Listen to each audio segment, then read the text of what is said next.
he will, and the left will, say that we stole it. Just like Al Gore when he lost, that Bush stole the election, that the election was rigged. It can't just be fair and square, but this time, too many just questionable items about machines breaking down, ballots mysteriously appearing from places God knows where they came from, and votes that shouldn't have been voted because they were illegal. And there's plenty of that going on. That's got to shut down. People don't have the right to vote because they're illegal. They're not citizens. They shouldn't vote once and for all, but they end up on the ballot too. And dead people voting. And this has been a constant problem. Folks, God, in the day of technology and screening, we got to come to a better system. And so if you come in and you cast a ballot, it's in there and there's multiple redundancies. This crap just doesn't happen. You know, it's just, seriously, I mean, gosh, really, I mean, how many big bucks go into paying these people? The supervisor of election there in Broward County, man, she's dirty. My God, she should be embarrassed. And you know what? She don't seem like she is. I mean, there's just, the shame factor is just gone. And with a lot of elected officials, unfortunately, there's just, you know, it all shucks. You know, they just shrug it off like it's not a big deal, but it is a big deal. And look at the problems that it causes. Right? And you know, you're right. We could be moving on. They could be moving into the governor's mansion. They could be moving to D.C., you know, getting on with the American people's work because really they're servants of the public, service of the people. We put them there. We voted for them, and we want them to get busy on the initiatives that were important, near and dear to us, that we want them to go forward with. And here's the thing. No matter who gets in, if your guy, your girl didn't get in, you want to make sure that your governor, your senator, whether they're on the left or the right, is still kept in the loop on things that are important to you. You can contact the office. You can email them. You can call them. You can even go and visit them. You may not get in, but you can go. And you can make your voice be heard.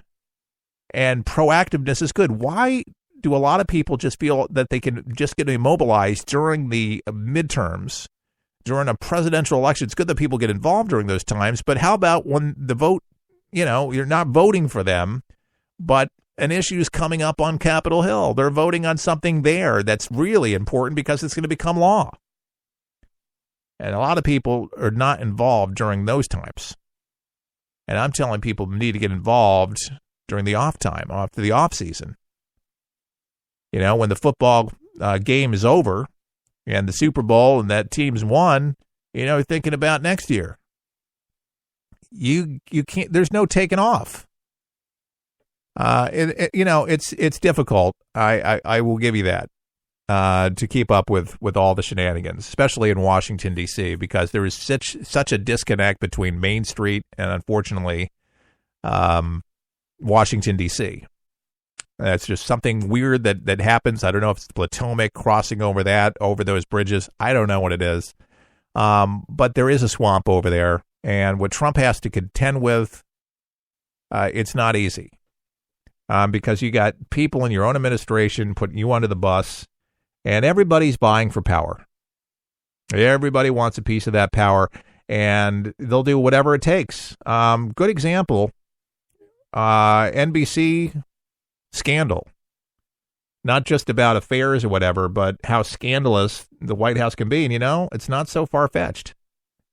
With a lot of these betrayals of the deals that are made in the back rooms with a lot of these senators and lobbyists that team up together, and the things that are done that you and I would just cringe and just can't imagine that these things happen. But, yeah, these things do happen, folks.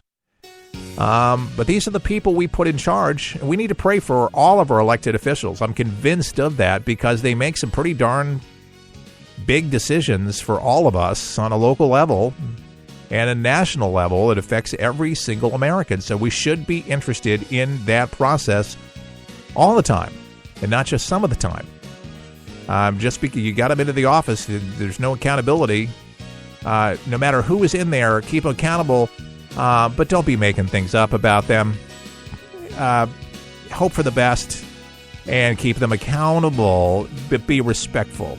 Not just Jim Acosta spewing off. It's a time and a place for it, and everybody knows what Trump meant about an invasion when somebody's marching forward saying they don't care about our laws. You have to respect our laws to live here. Keith Allen, For the People, forthepeopleshow.com. All the best. May God bless.